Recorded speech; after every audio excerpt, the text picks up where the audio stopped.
गति मारना को अपन सब पढ़ रहे हैं।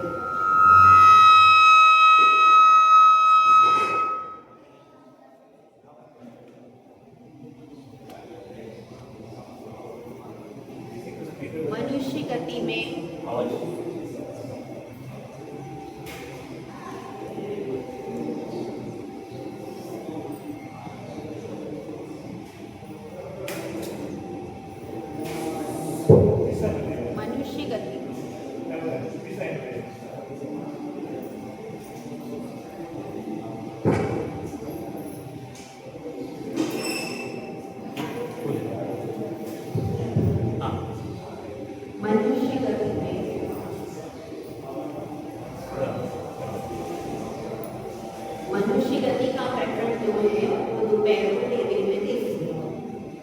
देवगति का प्रकरण अपन पढ़ते हैं। देवगति में कितनी प्रकृतियां बनने योग्य हैं, इसको आचार्य परमेश की गाथा में कह रहे हैं। गाथा नंबर 111। निर्देव होति देवे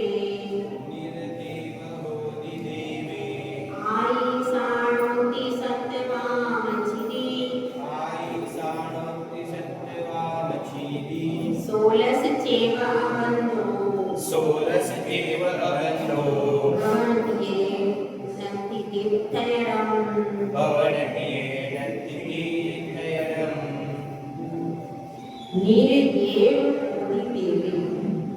जैसे नरक गति में होता है,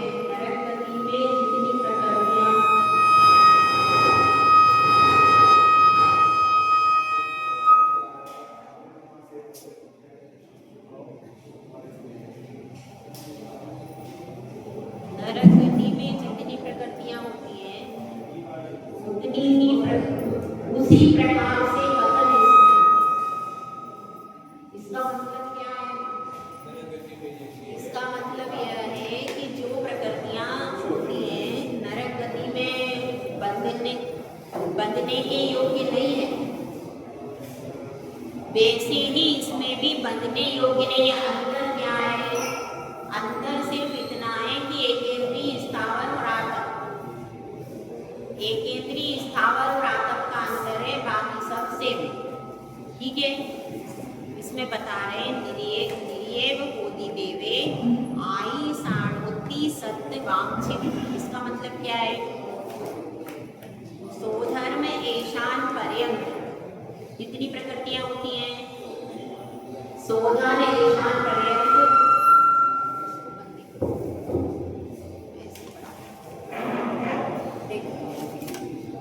नरक गति में जितने प्रकृतियां बनने योग्य हैं, कितनी प्रकृतियां बनने योग्य है नरक गति में?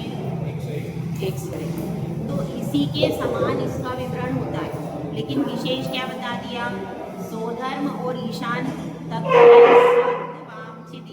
7 प्रकृतियों की विच्छति होती है। छिदी मतलब विच्छति होती है। उसके बाद 16 चेव अबंधो। 16 चेव अबंधो का अर्थ क्या है? 16 चेव अबंधो का अर्थ है 16 प्रकृतियों के बंध का अभाव है। ये लिखा है ना गाथा में, 16 प्रकृतियों के बंध का अभाव है। कहाँ पर? भवन्त्येन नद्धि विद्धयरम। कहाँ पर? भवनत्रिक में। और भवनत्रिक में 2 प्रकरण है यहाँ पे, एक तो सोधर्मेशान का और एक भवनत्रिक का। 2 प्रकरण है, भवन्त्येन नद्धि विद्धयरम और भवनत्रिक में तीर्थंकर प्रकृति नहीं होती है। समझ में आया? अब इसको समझते हैं। बंध योग्य प्रकृतियां देवगति में, इस बात को यहाँ पर बता रहे। तो देवगति में बंध योग्य प्रकृतियां होती हैं 104। 104 किस अपेक्षा से कह रहे हैं? 104 कह रहे हैं भवनत्रिक की अपेक्षा से। भवनत्रिक की अपेक्षा से 104 प्रकृतियां होंगी। ठीक है, वो कैसे होंगी? वैक्रिय कष्टक, आहारत्विक, वैक्रिय कष्टक, आहारत्विक, ये कितनी हो गई? वैक्रिय कष्टक और आहारत्विक कितनी हो गई? 10 प्रकृतियां। इसके बाद सूक्ष्मत्रिक और विकलत्रिक 6 कितनी हो गई? 16। कुल प्रकृतियां 16। तो ये कुल प्रकृतियां हो गई 16। तो ये 16 प्रकृतियां नहीं बनती है देवगति। समझ में आएगा? लेकिन जो भवनत्रिक है, भवनवासी, व्यंतर और ज्योतिष, ये 3 होते। भवनवासी, व्यंतर और ज्योतिष होते हैं, उनमें तीर्थंकर प्रकृति का भी बंध नहीं होता है। इसलिए एक प्रकृति और कम कर देंगे। बढ़ा दीजिए, कंप्लीट बढ़ाएंगे। एक प्रकृति इसमें भवनत्रिक में तीर्थंकर प्रकृति का बंध नहीं होता, इसमें होता।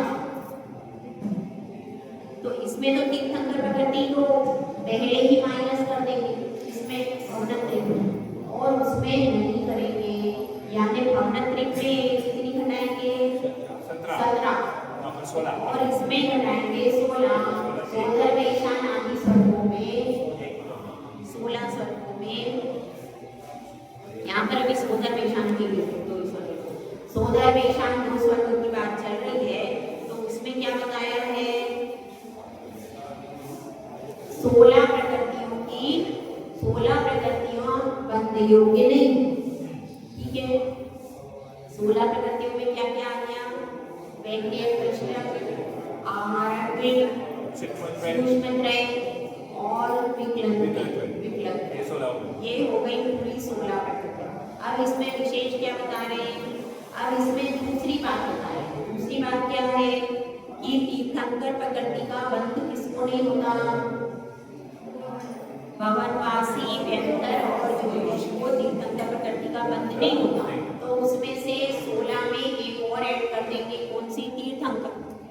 ठीक है, तो उनके 17 हो जाएगा, तो उनके 104 का होगा और बाकी देवगति में 103 का। ठीक है, बंध योग्य सामान्य से देवगति में 103 है, लेकिन भवनत्रिक की कितनी होगी? 104।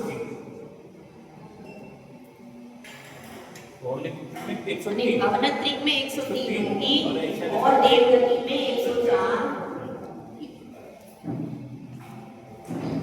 अब इसके बाद देखिए नीचे गाथा नंबर 112। कपित्थि सुनतित्थं सदर्शे सारणोत्ति तिर्यदुकं तिर्याओजो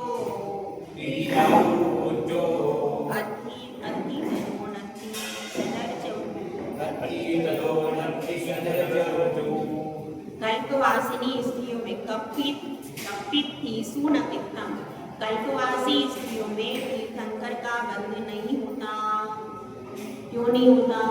क्योंकि कल्पवासी स्त्रियों में जो जन्म लेता है वो नियम से मिथ्या दृष्टि ही होता है, और तीर्थंकर प्रकृति का बंध जो होता है वो सम्यक दृष्टि को ही होता है। इसलिए कल्पवासी स्त्रियों में तीर्थंकर प्रकृति का बंध नहीं होता। अब इसके बाद क्या बता रहे हैं? सद सहसार होती तिर्यदुकम। इसका मतलब क्या है? इसका मतलब है त्रियद्वम, त्रियंचिद्विक, त्रियंचाय और उद्योग। त्रियंचिद्विक में क्या आएगा? त्रियंच गति, त्रियंच गति और त्रियंचाय और उद्योग, ये 4 प्रकृति हो गई। इन 4 प्रकृति का बंध कहाँ तक होता है? शतार और सहस्रार स्वर्ग पर्यंत तक ही इसका बंध होता है। उसके आगे इसका नाम क्या है? प्रकृतियों का शतार चतुष्क। इन प्रकृतियों का नाम है शतार चतुष्क। वही कल से देख रहा था कि इनका क्या अर्थ है? शतार चतुष्क क्यों कहते हैं? क्योंकि शतार सहस्रार स्वर्ग तक ही इनका बंध होता है, इसलिए क्या कहते हैं? इसीलिए इनको कहते हैं शतार चतुष्क।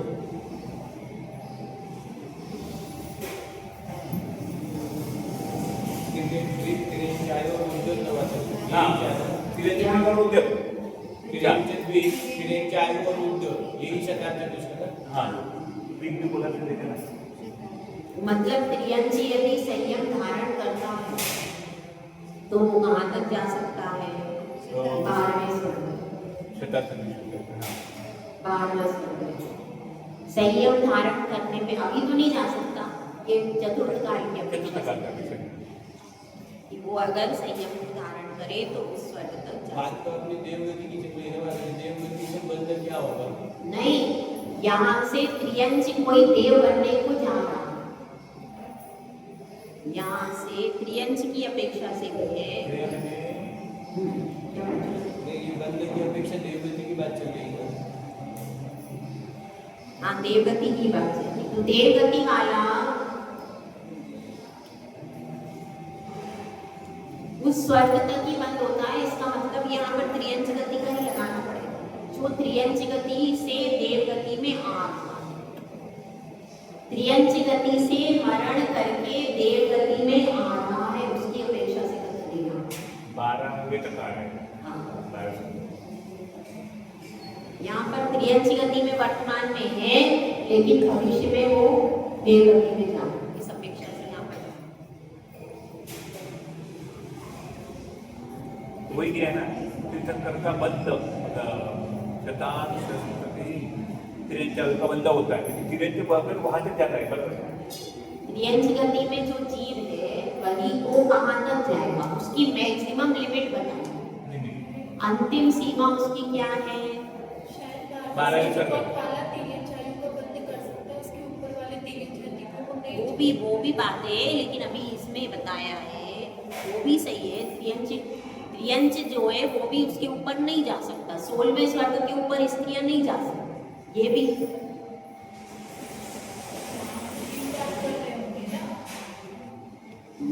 क्या बात? दोनों प्रकार से हो सकता है, लेकिन ऐसे भी हो सकता है। यहाँ पर त्रियंच गति कैसे लगाओगे? फिर देवगति का प्रकरण चल रहा है। त्रियंचाय का उदय तो उसी को होगा ना जो वर्तमान में जिसका उदय होगा, या फिर जो देवगति में रह करके त्रियंचाय बांध, तो वो त्रियंचाय बांधेगा तो उसका प्रकरण हो ही नहीं सकता। यहाँ पर उसका कैसे हो जाएगा? तो त्रियंचाय बांधेगा तो नीचे जाएगा, ऊपर कैसे होगा? जो होती नहीं, जो देवगति में रह करके त्रियंचाय का बंध करेगा, ठीक है? मेरी बात सुनो, देवगति में रह करके त्रियंचाय का बंध करेगा तो नीचे जाएगा। उसके लिए ये ऊपर का बताने का क्या मतलब? वही क्या नीचे नियम दिया है। नहीं तो बंद कैसे करेगा? वो ऊपर का भी कैसे करेगा? त्रियंच गति में रह करके ही देव का बंद करेगा। त्रियंच गति में रहने वाला ही देवायु का बंद करेगा। 12वें स्वर्ग तक ही त्रियंचाय का बंध होता है, उसके आगे नहीं। देवगति में बंध की बात बता रही है। तो देवगति की ही तो बोल रही हूँ मैं। देवगति मानेगा कौन? जो त्रियंच है उसकी बात चल रही है। अब यह नियम है कि जो 12वें स्वर्ग में जो देव है वही देव त्रियंच इंद्र उत्पन्न होते हैं। ये 12वें स्वर्ग के जो देव हैं वो त्रियंच में जा सकते उत्पन्न होते हैं, ऊपर वाले वहाँ नहीं जा सकते। उनको ही शतान चतुष्क का बंध होता है। नियम आगे क्या है? नियम है 77 पेज।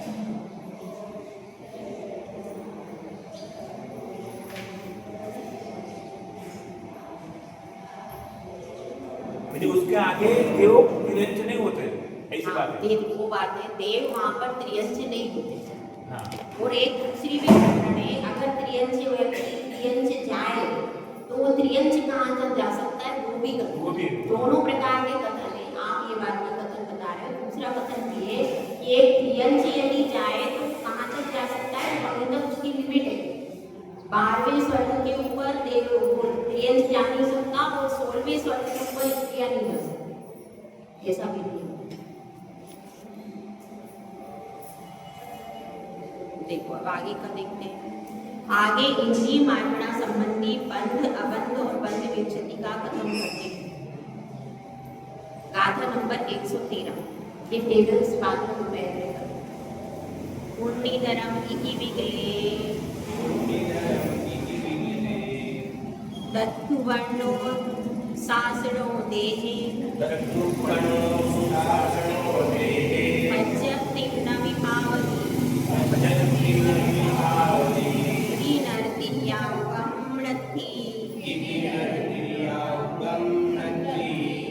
एकेंद्रिय और विकलेंद्रिय में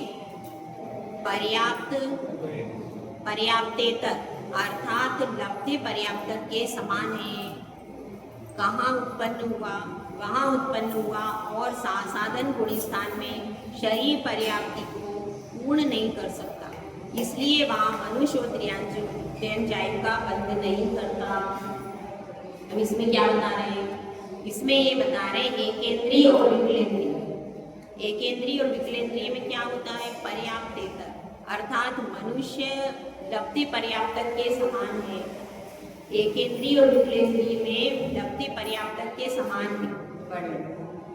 वहाँ पर उत्पन्न हुआ यानी कहाँ पर उत्पन्न हुआ, एकेंद्रिय और विकलेंद्रिय में जो उत्पन्न होता है और साधन गुण स्थान में शरीर पर्याप्ति को पूर्ण नहीं कर सकता, क्योंकि यहाँ पे बात चल रही है लब्धि पर्याप्त के समान जो है।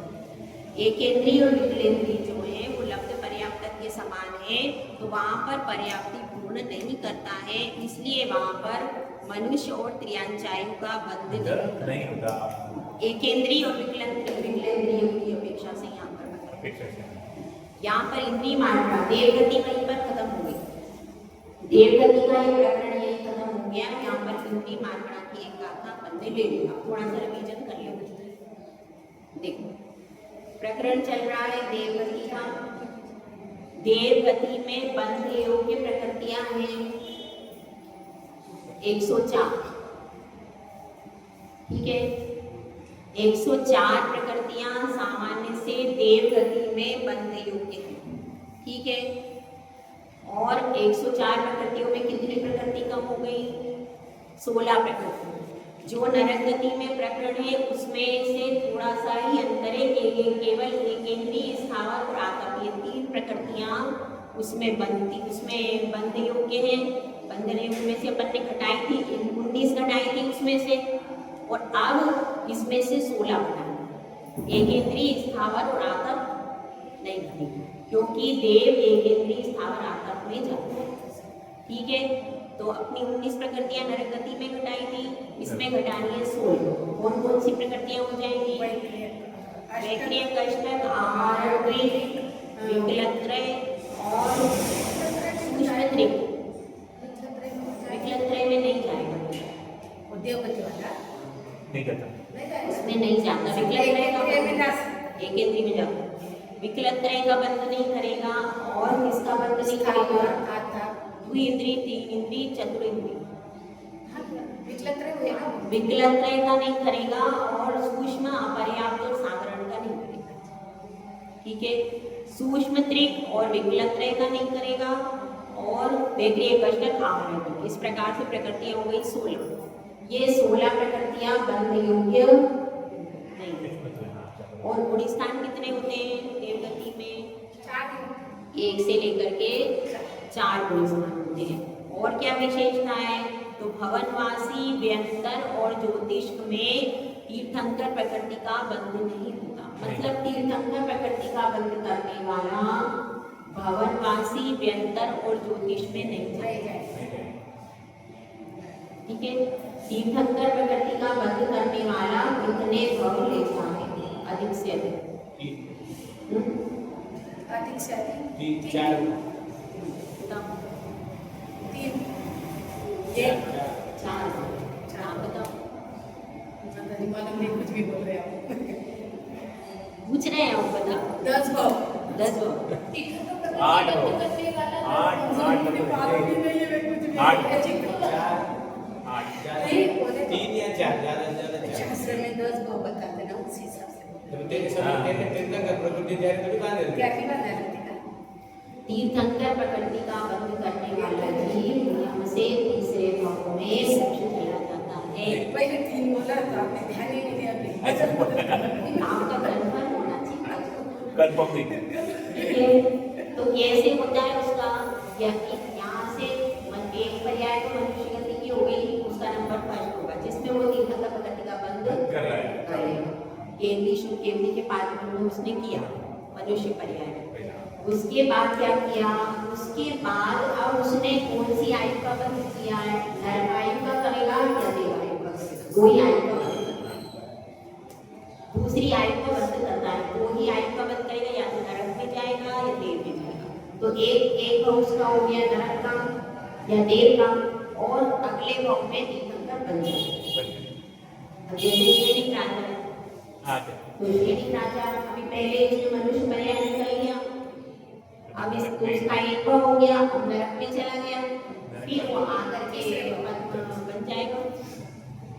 तो इस तरह से क्या होता है ये समझना चाहिए, तीर्थंकर प्रकृति वाला नियम से तीन भाव का उल्लंघन नहीं करता, और उस भाव में भी कर सकता है कौन, 2 कल्याणक या 3 कल्याणक वाले जो तीर्थंकर होते हैं वो उस भाव में भी तीर्थंकर प्रकृति का बंध करके और फिर मोक्ष चले जाते हैं।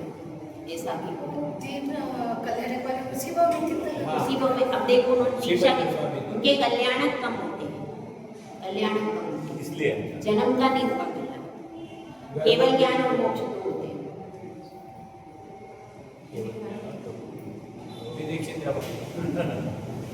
विदेह क्षेत्र में होते हैं ज्ञान, यहाँ तो अब कुछ भी नहीं होता है।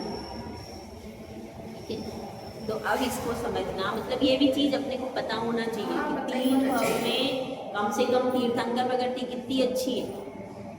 3 भाव में मतलब अगर तीर्थंकर प्रकृति का बंध हुआ तो 3 भाव में आपको जाना ही है। माता जी शायद सम्यक प्राप्त करने के बाद समझ लो तिर्यंच गति का बंध पहले पड़ा होगा, तो शायद सम्यक तो बाद में करा तो वो तिर्यंच वो भूमिका ही होगा। ऐसे नहीं, तीर्थ छाया सम्यक दृष्टि है, वो तीर्थंकर प्रकृति का बंध कर लिया उसने, तो वो जो सिर्फ शायद सम्यक, केवल छाया सम्यक की बात करो। अगर छाया सम्यक के साथ में तीर्थंकर हो गया तो फिर वो तीर्थंकर में सिर्फ शायद सम्यक और पहले तिर्यंच गति का बंध कर लिया तिर्यंच आयु का, तो वो यहाँ का तिर्यंच बनेगा वो भूमिका। हाँ, उसकी छाया सम्यक दृष्टि के अधिक से अधिक कितने भाव होते हैं? 4 छाया सम्यक दृष्टि अधिक से अधिक कितने काल तक संसार में रहता है? हाँ, कितने काल तक नहीं, कितने भाव तक? 4। आप बताओ। 66 साल की आयु उसके क्योंकि वो सागर में आयु अपन छाया सम्यक दृष्टि की नहीं, वो क्षयोक्षम सम्यक दृष्टि का काल है। क्षयोक्षम सम्यक दृष्टि का 66 सागर काल है, छाया सम्यक दृष्टि का काल शायद सम्यक वो आप बोलो याद रहेगा। तो जरूरी नहीं है ना सब छाया सम्यक दृष्टि सरकार सिद्धि जाएंगे। पहले बंदा करेगा, देखो 4 भाव रहते हैं उसके, ज्यादा से ज्यादा चाहे तो उसी भाव से भी जा सकता है, ऐसा कुछ नहीं है उसका नियम, उस भाव से भी जा सकता है, और उससे नहीं गया तो फिर 3 और 4, 3 पे भी जा सकता है और 4 पे भी जा सकता है, ऐसा भी 2 में नहीं जा, 2 का आंकड़ा नहीं, 3 या 4 में कैसे जाएगा कि यहाँ पर वो भूमिका तिर्यंचिक आयु का या मनुष्य आयु का बंद कर लिया उसने। पहले सम्यक दर्शन के पूर्व उसने तिर्यंचायु या मनुष्य आयु का बंद किया, ठीक है। हाँ, अब उसने तिर्यंचायु या मनुष्य आयु का बंद कर लिया, अब जब कर लिया, अब उसको सम्यक दर्शन प्राप्त हो गया, तो अब छायक सम्यक दृष्टि कर, वो सम्यक दृष्टि कर्म भूमि में तो उत्पन्न होगा नहीं, तो कहाँ जाएगा? फिर अब वो भोग भूमि में मनुष्य या त्रियंश बन जाएगा, तो उसकी एक पर्याय डबल हो जाएगी। यानी शायद सम्यक दृष्टि फिर यहाँ का भी मनुष्य नहीं होता है यार। छायक सम्यक दृष्टि तो छोड़ दो, कोई भी जीव जो है यदि उसने आयु का बंध किया भी है मनुष्य और त्रियंश का, तो फिर यहाँ का कर्म भूमि का नहीं बनता है, सम्यक दृष्टि कर्म भूमि का नहीं बनता है, वो भूमि का ही बनता है, ये नियम है। क्योंकि उसको उत्कृष्ट वस्तुएं कहाँ मिलेंगी, उत्कृष्ट चाहिए उसको, तो उत्कृष्ट भोग मिलेंगे तो वहीं का बनता है, मनुष्य भी नवीन मालूम पड़ेगा। वो भूमि का ही मनुष्य या त्रियंश बनता है। और फिर क्या करता है, फिर वहाँ से ये पर्याय हो गया वो भूमि का, उसके बाद में फिर अगले भाव में पहले दूसरे स्वर्ग तक जाते नहीं, वो भूमि का जीव पहले नियम से स्वर्ग में जाता है, वो भूमि का जीव पहले दूसरे स्वर्ग तक जाता है, पहले दूसरे स्वर्ग तक ले जाएंगे, उसके बाद फिर वहाँ से क्षय करके वापस आएंगे मनुष्य में। फिर उसके बाद फिर तो इस तरह से उनके भाव बढ़ जाते हैं। उनका उत्कृष्ट काल कितना है? शायद दृष्टि का उसका उत्कृष्ट काल ऐसा मिला है।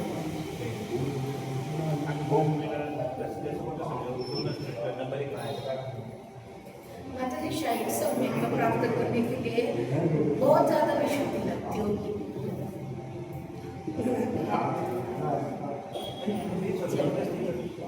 अब आगे की गाथा 112 में क्या बताया था? कल्पवासी जो स्त्रियां होती हैं उनको तीर्थंकर का बंध नहीं होता। क्यों नहीं होता?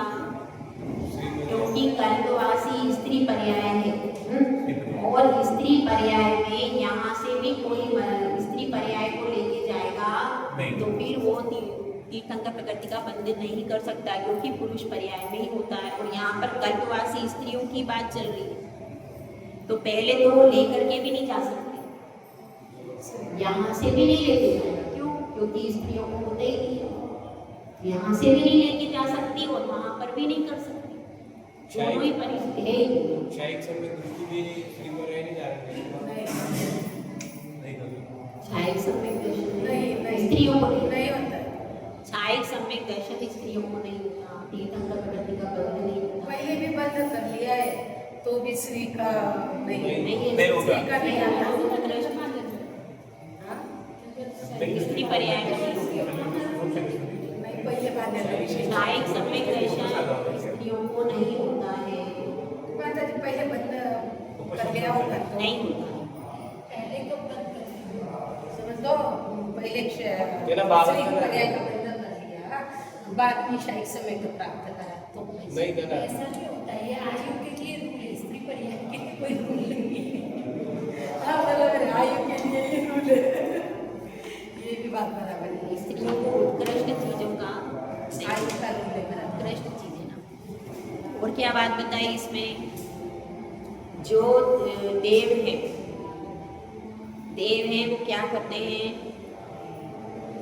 कहाँ तक होता है त्रियंश आयु का बंध, शतान चतुष्ट का बंध देवगति में कहाँ तक होता है?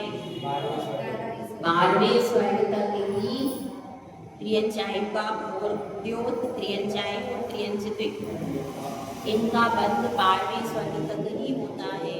और नीचे से नीचे वाला प्रकरण भी आएगा, इसमें आया नहीं ठीक है। ये तो देवगति की अपेक्षा से समझ लो कि देवगति के जो देव हैं कहाँ पर बंद करेंगे? 12वें स्वर्ग तक ही बंद करेंगे त्रियंश आयु, ठीक है। तो भी 12वें स्वर्ग तक वाले जो त्रियंश बन सकते हैं, 12वें स्वर्ग तक बन सकते हैं। क्यों चाहिए देव पर्याय? बस पे ऐसा होने ही वाला है। ऐसा थोड़ी है सबको वहाँ से देव पर्याय से। कोई भी पर्याय अपने लिए ये नहीं है कि पर्याय से कुछ होगा, परिणामों से होता है, पर्याय से कुछ नहीं होता। देवगति का सुख भी तो शाश्वत सुख नहीं है ना, एक ने तीन वो अपन ने पुरुषार्थ नहीं किया तो भी इसमें और भटकने के चांसेस ज्यादा। हाँ। यहाँ तो चलो तो हो रहा है, अपन सुधर के भगवान के पास आ जाएंगे, वह दुखी नहीं है। वहाँ दुखी नहीं है तो भटकती रहेगी। यहाँ तो तकलीफ होती है तो चलो भगवान की याद आ जाती है, वहाँ कैसे है, इसलिए ऐसा है। तो ये हो गया। अब देवगति का दोपहर को ये भी पढ़ लेंगे। जय बोला जय सुंदर साथ जय ये मात्रा प्रमादा